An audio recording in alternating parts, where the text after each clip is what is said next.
pasture, run them in the pen, work them up the Sundays, do it all again. Race them in the sand, buck them in the mud, drip a cowboy's sweat, bleed a cowboy's blood.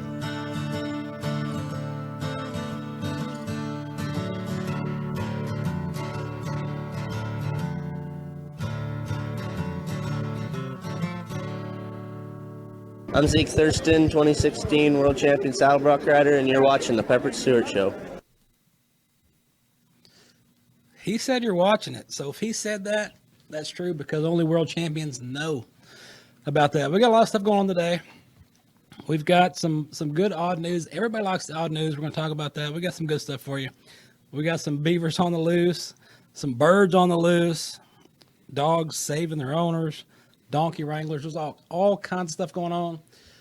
Yellowstone fans, Forrie Smith is back with us again. We're going to see what he's been up to. We caught up with him last, I believe, in about when season 2 started. So things have changed for him. Things changed for the show. So there's a lot of stuff going on. We're going to check out Willian Joyner, an author. He writes books. That's what authors do. They write books. He wrote a bunch of them. We're going to talk to him about those. He's even got some Western books, if you like that. Also in studio today, hanging out in here, is Holly with Ranahan. She's here. Thanks for having me. What do you think about being downtown? It's a long way from home. Different, and there's traffic and red lights and a lot of people, and I haven't seen any horse trailers since I got down here, and I'm a little confused. I'm out of my element down here. You got to go across town to Fort Worth before you see any horse trailers. Right. Any horse trailers at all. Speaking of horses, the horses are about to run. Ponies are about to get going here in North Texas. Check it out. Get your tickets and go watch this. Join us for exciting live racing all season long, where your next experience could be a winning one. Tickets are on sale now for the thoroughbred racing season. Right there down on the inside, coming to the wire. With tickets starting at just $5, we're sure to be your best bet for a good time at a great price. Closing on the outside, grabs the lead here. It's going to draw clear. The horses are ready. Are you? Visit LoneStarPark.com/tickets to make your plans today. Go watch the ponies run. Check them out. Go put just a few dollars. All you get a couple bucks. Watch them run. Get out there and do something. Now that you're allowed to do that again, right? You can get out and go somewhere. You can go places, can't you? Yeah, you can. Some places. Some places. Well, people get on me. They ask me about this because we're global. People watch from everywhere. And so they ask, as soon as Texas opened up, and they're like, hey, the mask mandate's gone. And there was so many people from around the world, even England, Ireland, everybody's asking, what's going on in Texas? Are y'all crazy? What happened? Yeah, we're crazy. Yeah. Right. Like, I just explained to myself, look, the deal is, all it is the government's not telling you what to do. Right. If you're a business owner, you own a business, just like the way I look at it is this. When you go to a store, it says no shirt, no shoes, no service. Right. You got to wear a shirt, you got to wear shoes to go in the store. So if that store decides, hey, cover your face when you come in, either cover your face or go to a different store. Right. That's it. Don't get on Facebook and get your phone out and go, look at me, I'm America. I can do what I want. No, don't be an idiot. Just go shop somewhere else. On the way here, we stopped by a leather store, and it's a very well-known leather store. And I was actually surprised because it's, a Western store that we had to put a mask on to go in there. But you know what? I didn't complain. I didn't say anything about it. I put my mask on and I walked in and I did my shopping and walked out and took the mask off. That's it. Right. Simple. It's easy as that. Yeah. No big deal. You didn't cut your arm off? I didn't cry. Yeah, nothing happened. No. You didn't get arrested? No, not this time. Not this time. That's Dallas, though. That happens right here. Let's do this. Let's take a break. And let's come back and let's talk to the man from Yellowstone, Forrie Smith.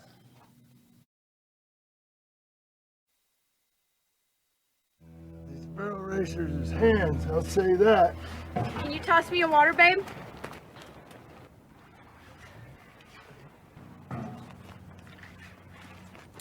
Thank you, sugar. Damn. 2 dances. Here I'm hauling them to the arena, saddling their horses, sitting in the bleachers watching them.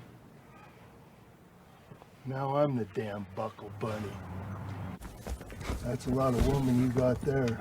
She's gonna want more than you can offer living in a bunkhouse. Rodeo was supposed to be my way out of the bunkhouse. Rodeo's as bad on relationships as Cowboy. You can't be married to two things at the same time, Jimmy. That right there is the man, the myth, the legend, Forrie Smith. Forrie, you with us? Yeah, thank you. Thank you. Well, you know, a lot of actors play cowboys, but then sometimes you get cowboys to play cowboys, and that right there is Forrie Smith, Lloyd on Yellowstone. So what are you up to today? Thank you. I got a little.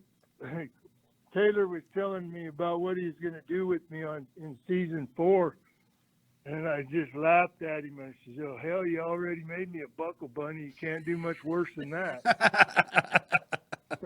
Oh yeah, yeah. Well, last time we visited with you, I guess was right when season 2 was kicking off, and you had a pretty good part there. But as things changed, you become more of a focus on the show. So how has things kind of changed for you? You know, after season 3's wrapped up, season 4's getting ready to come up. So how has things changed? You know, in your world, moving on up in season 3. Well, season 4, there you go. Kind of the subplots about Lloyd, and that was a whole different experience with the COVID and having to stay in the bubble, never getting around to other people and stuff. It took me a couple weeks to lose old Lloyd when I got home. Heck, maybe longer than that. So that's one change, you know. The more you work and the more you are that character, the harder it is to shed him and think like Forrie or like yourself. And you know, you got Heath Ledger, and you know, you go on down the list, people that have had trouble getting away from their characters. Yeah.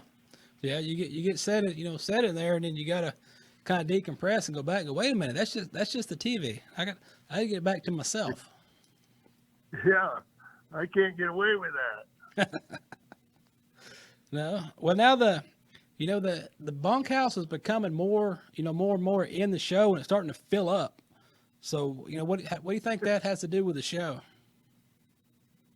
Well, the bunkhouse has always been kind of the comic relief of the show, and it's always been a favorite, people's favorite, and it's hard to answer that without giving anything away for season 4. All right, yeah, I don't want to do that. I want. Oh, I'd be in trouble, but yeah. There's some changes coming in the bunkhouse. Uh-oh. Even more so than already. Yeah. Yeah, it had a few changes in season 3. Yeah, kind of mixing it up a little bit in there. Yeah, I couldn't believe it. That's what I told everybody in the promos before season 3 was like, well, after season 3, every cowboy in the world's going to want to move into the Yellowstone bunkhouse. And now they know why. Yeah.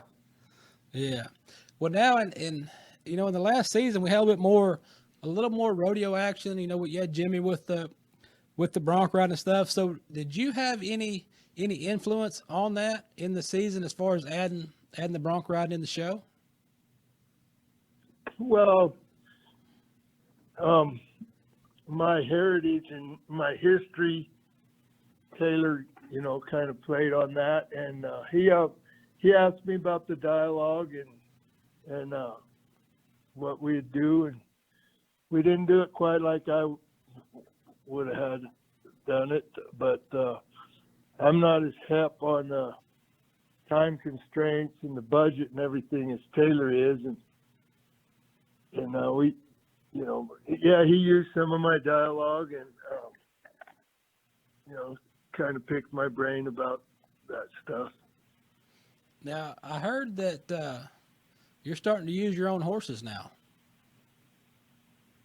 No, No? I have horses here at home that I use on movies, but no, I'm not on that show yet. Anyway. Okay. I don't have a buckskin anymore, and people probably don't realize that I ride a buckskin because of Matt Dillon. I like Matt Dillon. I've worked with James Arnez a few different times, and he's just a straight up gentleman, good man. And so Taylor asked me what I wanted to ride on the show. I told him I wanted to ride a buckskin, and then you won't find me wearing black gloves out here on a day like today, but I wear black gloves on the show in honor of the Virginian. Okay. I really liked the Virginian. I liked a lot of his. I used some of his stuff in interviews. I did an interview on the Cowboy channel at the National Finals in Fort Worth, and I see if I can say it right. I got it right that day. If you see something that's wrong and you don't do something about it, then you're part of it. Right. And that comes from James Drury, the Virginian. And so I'm going to continue riding a buckskin. That little Cisco horse, Jake Reams, is a really nice horse and it's really coming along. And I don't see any reason in changing, but I have special horses that I use on the movies. Then I've got 10 head here at the house, and I've got 2 of them. Nobody straddled them but me, and my son rode the one too. But they're my horses. I pick up on them. I catch wild cattle on them. They're getting some age on them, the old gray mares. But and then I've got some others that I'll use on movies. But you never know what they might ask you to do on a horse, Right. And once you rent them out, they're their horse, and if they want you to jump them off a cliff, that's what you got to do. So I'm not going to do that with some of mine. Yeah. Now I know a lot of stuff's been in the news about some of these Yellowstone spinoffs. There's a couple of them. They're talking about something going on at the 4-6s, and they're talking about a prequel to Yellowstone. So as Taylor mentioned, to working with you on any of that, whether either being in it or consulting for the Cowboy stuff in those shows. Not as of yet, he hasn't. No. We did set up the prequel in season 4. Oh, I don't know if I should have said that.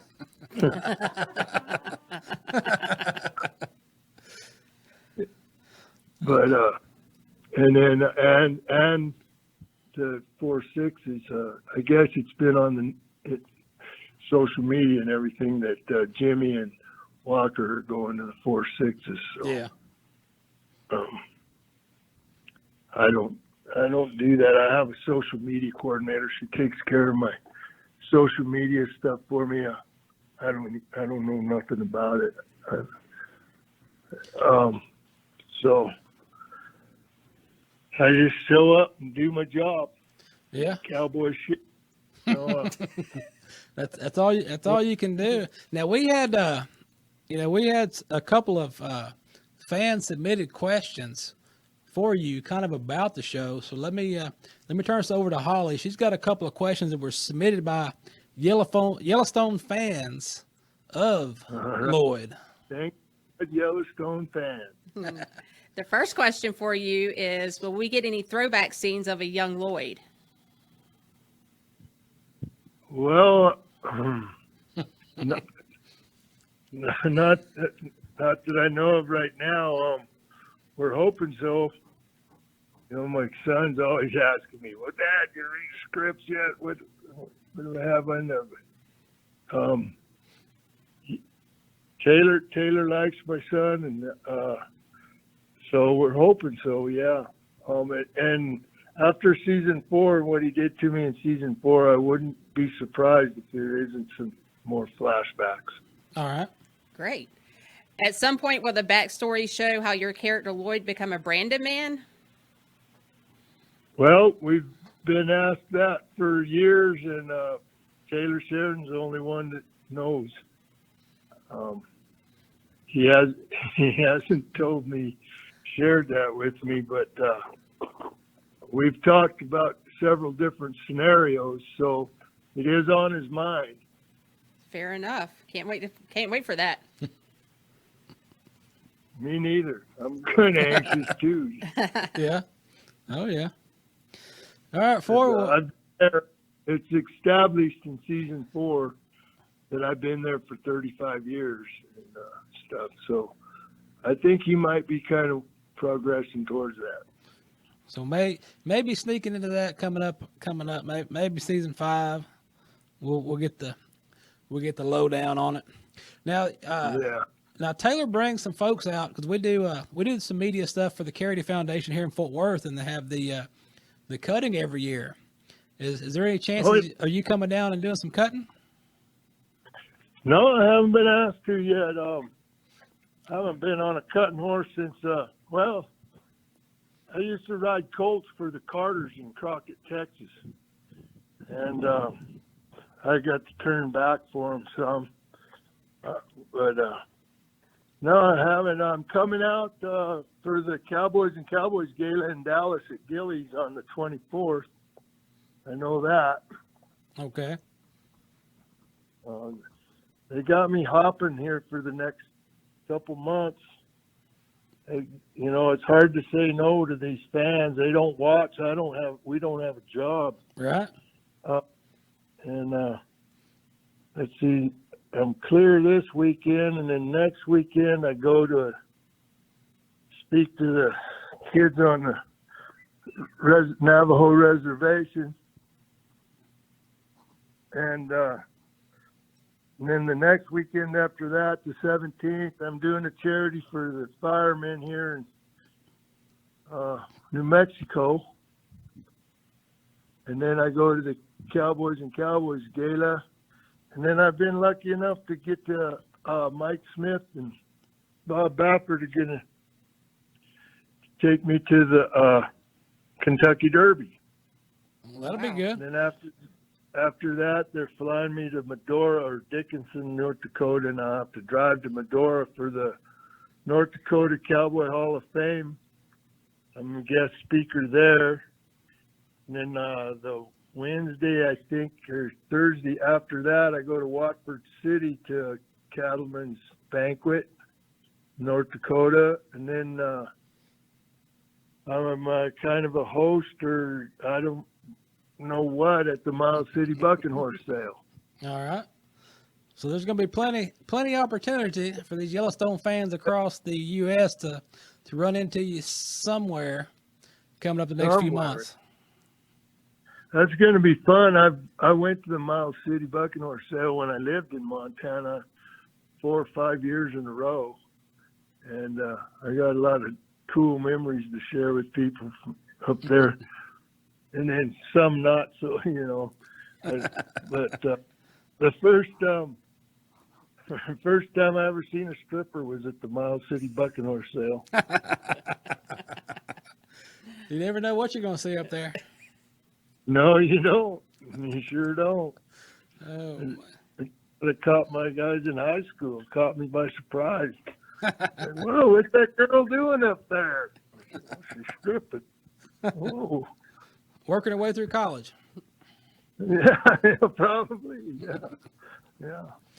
Oh man. All right, Forrie. Well, man, we're running up on the clock. They're looking at me, so we appreciate you visiting with us again and letting you know what you got going on and about Yellowstone. And I guess all we can do is tune in to the next season and see what happens. That's right. I'm ready too. And, once they start showing, then we go back to work. So I get excited about when it shows. We go back to work in July. So. All right, we'll see you then. Hey, well, thank you guys, and keep up the good work and promoting the farming ranchers. And before we leave, I want to thank all you farming ranchers out there for feeding America. Thank you. You're welcome. All right, Pepper. Thank you, sir. Thank you. Yellowstone, be sure you get the box. The box sets are out. All 3 seasons are out, so you can go get those and watch it over and over. But also we're going to talk about now is awards, because like Forrie's talking about the rodeos, you win awards. Everybody wants to win something. And I've won a few things, but I don't know about all the awards. So what I did is I brought an expert on awards, and that's Holly. Hi, how are you? Yeah. Awards is what we do. So tell us about the awards you do. We do ranch and rodeo awards. So we do ranch rodeo awards. We do rodeo awards. We've done some FFA awards. We're just all in the Western lifestyle, any type of Western lifestyle awards that can be needed. We can do them. We do everything from saddles and buckles on to bags and economy awards. So we are a one-stop shop for all rodeo award needs. And what I think is neat that what you do is, you know, since rodeo started, everybody got a buckle. So everybody gets buckles. Everybody's got buckles. I've got a case at home just full of buckles.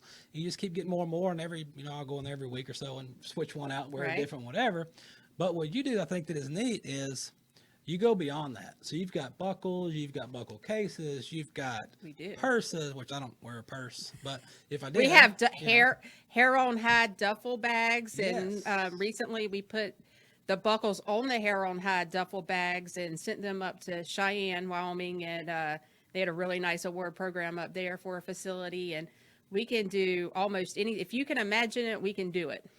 And as far as people looking for your stuff, where do they look for it? Where do they go? Mostly on Facebook. We tried to do a website, and everything is so customized, it didn't really work. I talked to every customer personally myself. Our team, we have a phenomenal team, and they are every single one of them, ranch and rodeo folks. So we always say we're for ranch and rodeo families, by ranch and rodeo families. So we're not some person that is sitting somewhere in the city and not really understanding what's going on. Every single award that leaves our facility, I inspect, I touch myself to make sure that it meets our quality standards, and they're pretty high. Our quality standards are high, so we want to make sure if you worked all year long to get that award, it's going to be something nice that you're proud of. Yeah, so there you go. And you're located in Texas. I am in Texas. So you're not calling New York City to order something. You're right here, and like you say, you're going to look at it, you're going to check it out, you're going to personally see every award that goes out the door, because what people don't realize is there's lots of awards, there's lots of places, but what people forget is quality. Right. Quality still exists, and you can still find quality. You look for it, you find it, and that's what they do here at Ranahan. Right. Everything is inspected. We're coming out with a new line of saddles. They are being tested right now. We came out with a line of saddle pads. We test them. We throw them in the mud. I had one being used for 10 months before I ever sold the first one, because I want to make sure your name is your brand, and your brand is everything. Yes. So our brand, I will stand behind our brand, and everything's been tested. Everything's been bucked on and rode on and had some wet blankets under it. And we had to make sure that everything that leaves there is a quality item. And that's what you have to do, and I got flack over the years for that same reason, because any advertiser that comes on here, anybody that comes on or something, they'll send something, we'll test something, whatever. Mm-hmm. And if I don't like it, I don't use it, then I'm sorry, not doing it. So I had a whiskey company throw out this terrible campaign against me because they sent a bottle that was terrible, and I sent it back. The worst thing in the world is a bottle of terrible whiskey. Yeah. I'm like, sorry guys, I can't help you here. No. Send it back. But and that's what a lot of people understand is, you see stuff come through and you see everything go by, but quality still means something. And to have a quality product and get it, if you will go like you say, you go ride all year in association and you win a prize, from that association, you want something that's going to last. You want something nice, Right. something you can use. Right. You can use it or you can put it up. Right. Because a lot of awards out there that you get, they're not meant to be used. Right. It's meant to be That looked is a at. fact. And you run into that, and just like everywhere else, you see that, they're like, well, what? And then you'll have, I'm sure you run this all the time, where somebody comes, hey, I can go get this cheaper. Right. And I go, yeah, but Yep. what are you getting? Right. Are you getting quality? Right. And someone actually heard someone say at a meeting one time, trophy saddles aren't meant to be used. Well, ours are. Yeah. So we use them. They can be used daily. They can be used to rodeo. They can be used to ranch on. We have cutters. We have barrel saddles. We have roping saddles. And we use them. Mm-hmm. And we make sure our horses' backs aren't sore and that, our tree has a warranty on it. And it's a nice tree and it's a good quality tree. And we make sure it's for ranch and rodeo folks. So that's what we cater to, and that's what we're going to do. Yep. Because it's like anything else. If I win it, I'm going to use it. Right. Whatever. I've got saddles that I use them, bright halters, headstalls, whatever. Right. I use them. Right. Because I can't go buy all this stuff all the time. If I Right. win it, hey, I'm using it. Right. We're You gonna spend use all it. that money all year long to Yeah. win an award. You need to darn well be able to use it. I want to use that sucker. So where can they find you on Facebook? What do they look for? Facebook, Ranahan Customs and Awards on Facebook. We do not have a website right now. We tried that. It didn't really work because everything was so custom. So in our albums, all of our pricing's listed there, and they can private message the page. You will talk to me. I do have employees. Don't think I don't have employees, but I have a little bit of a micromanaging problem, and I want to make sure everyone is taken care of because, like I said, our brand is my word, is my name, and I make sure you get a response and you get one in a timely manner and you're taken care of. And that's what they do.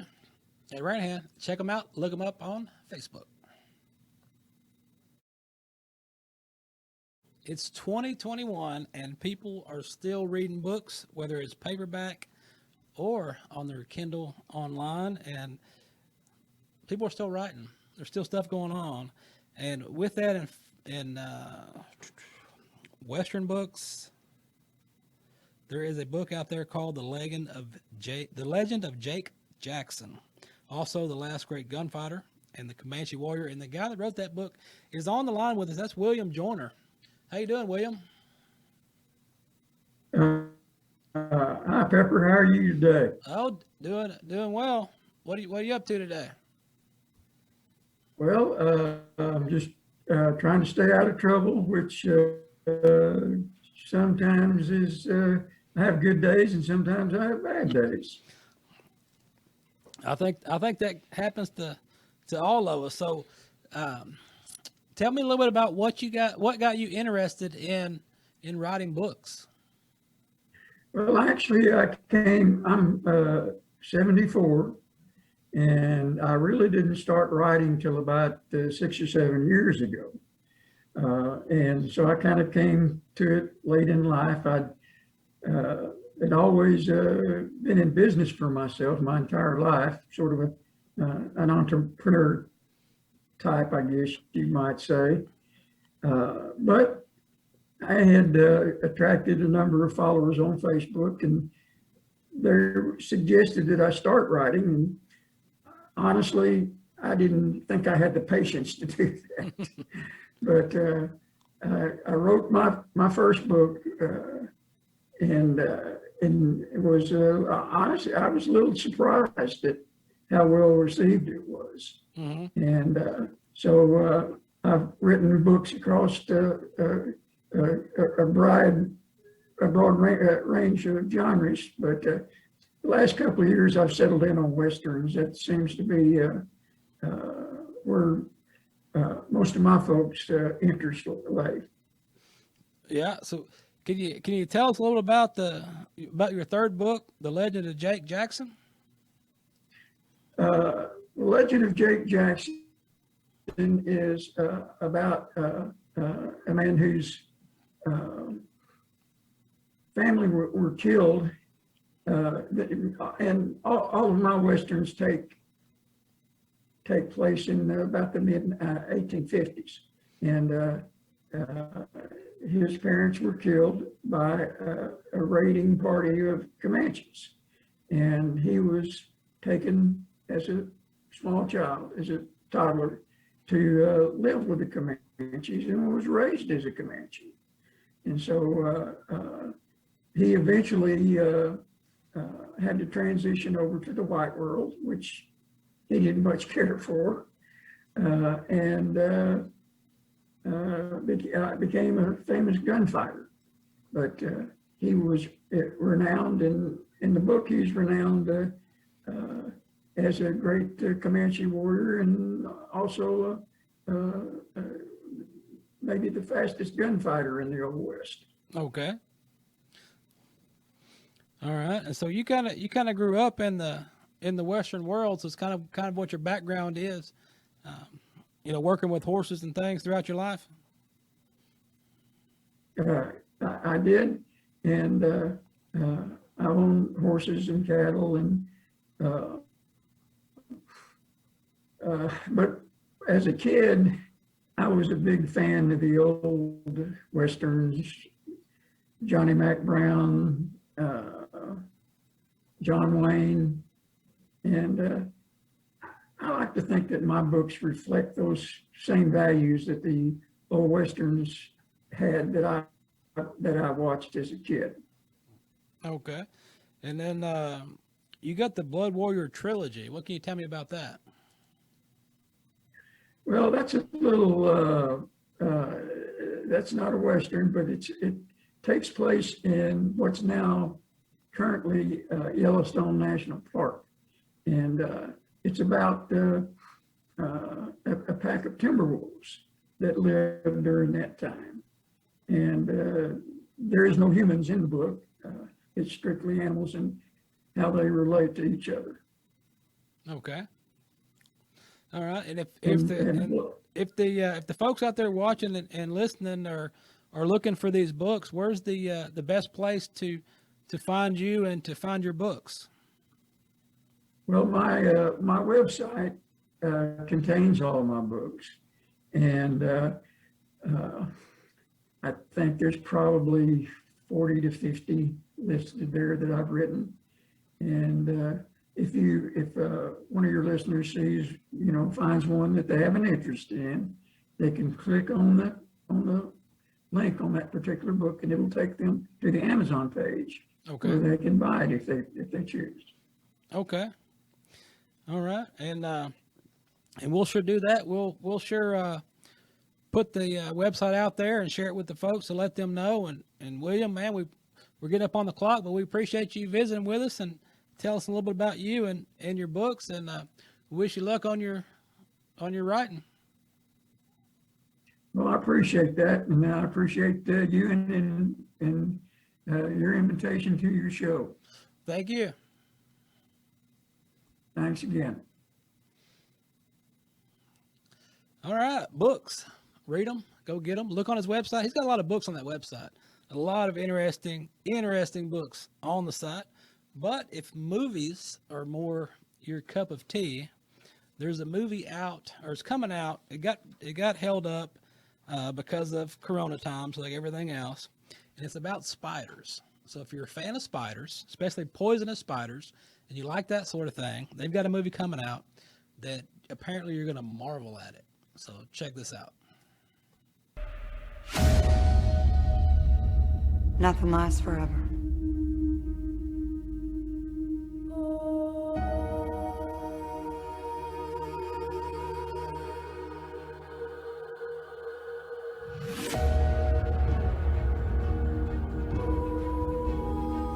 Heard you had to leave in a hurry. It's never easy these days.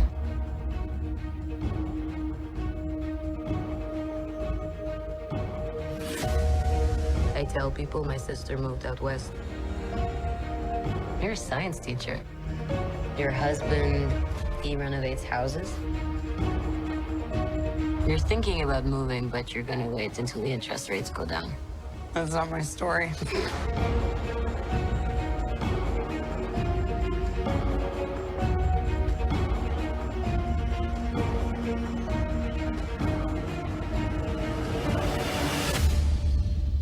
His call sign's Taskmaster. They're manipulated.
I'm done running.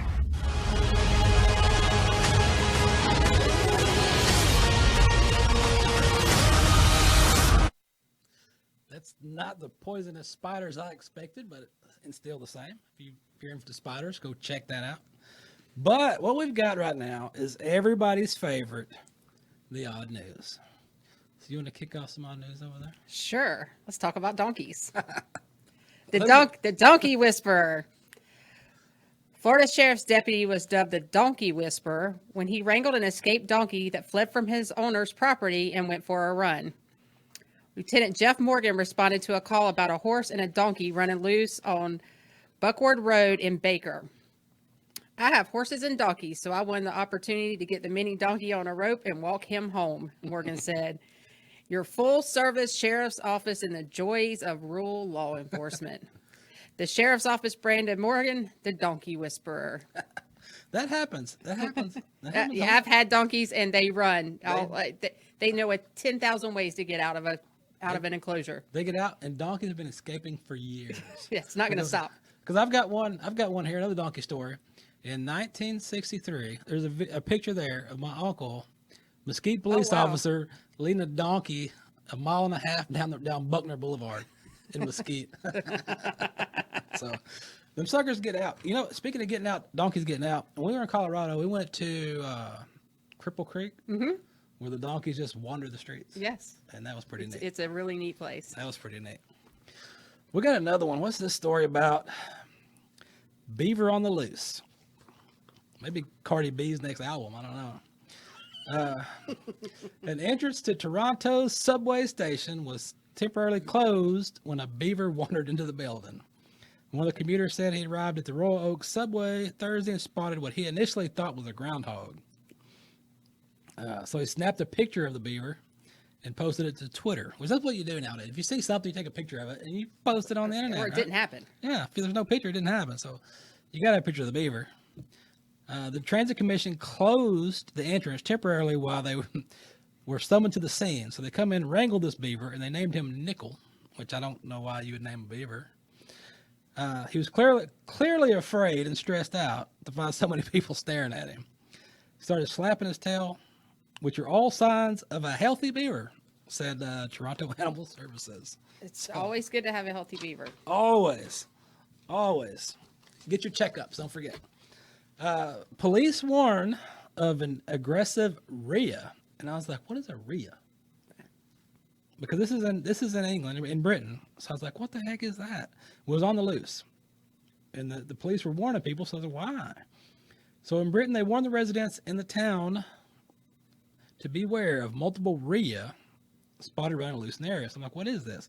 The rhea is a smaller cousin to the ostrich. So it's kind of like between an emu and an ostrich. And apparently they're wreaking havoc on the M25 in Three Rivers, England. So police told the residents stay clear of the birds. Do not approach them. We've received reports of them attacking dogs and deer. So they told the dog owners to keep your dogs inside and be vigilant when walking your dog. I bet they don't have cowboys there because you know what would have happened. Oh, yeah. They don't. You know, They would have wrangled and jumped on them, and they would have took care of the problem. Oh, yeah. Honestly. Oh, yeah. They roped them right up. They don't. You know, the first time we went to England, I took it easy, wore a baseball cap and some t-shirts, whatever, so I could blend in. Then I wore my hat. And you'd be surprised how many people think you're from Texas because you got a hat on. Only people in Texas wear hats. Well, yeah. I'm like, well, you're right. So that was interesting. I wore it to England, wore it to Ireland. I left it in Ireland at the Whiskey Museum. My hat got left there because they kept giving me such a hard time about it. The tour guides, they wanted it, so I just gave it to them. We should go get it back. Yeah. It's a good place. The Whiskey Museum in Ireland sounds amazing. It's nice. I have to add that to my bucket list. Even went to Paris, Texas, and Kilkenny, Ireland, so that was pretty good. But Colorado, you said it's Colorado, so tell me about Colorado. I went twice. I went 1 year to the Stanley Hotel. We stayed there and did the Halloween party, whatever they have there. Yeah. And we went walking around, and I thought it was strange because we were walking up a hill somewhere or something, and I kept seeing these signs. It says, "Watch out for bears." I'm like, wait a minute, are there bears out here? So we didn't walk very far. So we went back. There are bears out there. Yeah. So I was like, let's go back. And then we went back again to, I don't know, somewhere else. But they took us, the scariest part of being in Colorado for me is I got so high on this mountain because this guy took us on a tour. Got to clarify that. Yeah, took us on a tour. And we're winding up this mountain. And this guy's driving us this big open Jeep thing with I'm sitting on this side, so the cliff's right here. Right. And he's flying up this mountain, and he's like this talking to us the whole time, looking back, talking to the people. I'm like, man, you're on the edge. We're way up here. So watch where you're going, son. Yeah. Yeah. I was like, oh my, get me off of this ride. Right. I didn't want to do that, but it was neat. I liked it. Yeah, it's a neat place. It was neat. We go in the summer when it's not cold because I don't do the cold. Yeah, I go a lot. I go probably every couple of months, but. I got my taste of the cold a couple months ago. I'm done. Right. I'm done for a while. Right. That was enough for us Texans for the next 10 years. Oh, yeah. More than that, I don't want to see cold ever again. It was so weird because I was out there breaking the pools. I had an axe out there, and I was chopping the water. And when I chopped the water, it would splash back on me. It would freeze to me instantly. Right. And that was so crazy because I've never seen that before. And then I went into the barn, and I got a Gatorade out of the fridge in the barn, and I walked outside, and it froze. I was like, what is going on? What is this? And then I got to thinking, people live in this? Yeah, those cowboys up there in North Dakota and, Colorado and Wyoming where the wind never stops. And, man, those guys, what they do and they go through to put food on the table. Yeah. Much respect to those guys. Oh, yeah. They just laughing at me. Ranching's hard as it is, but... Yeah. Up there when sometimes it's negative 30s and they're out there finding a stray cat, I don't know how they do it. Yeah, they're just laughing at me. Look at this guy. Yeah. What's he doing? Yeah, I was froze. It was even worse trying to cut the string off a round bell because it was froze to it. Yeah. And so you cut it, and you're pulling it off, and then all the ice is falling off. It was cold. I don't want to be that cold ever again. Ever again. It's too cold for Texas. Way too cold. So what I want to thank Holly for coming in. Thank you for having me. Hanging out, talking about awards, talking about stuff, reading stories, doing things. But what we're going to do now is get on the highways and byways of Dallas and get out of town. It's time to go.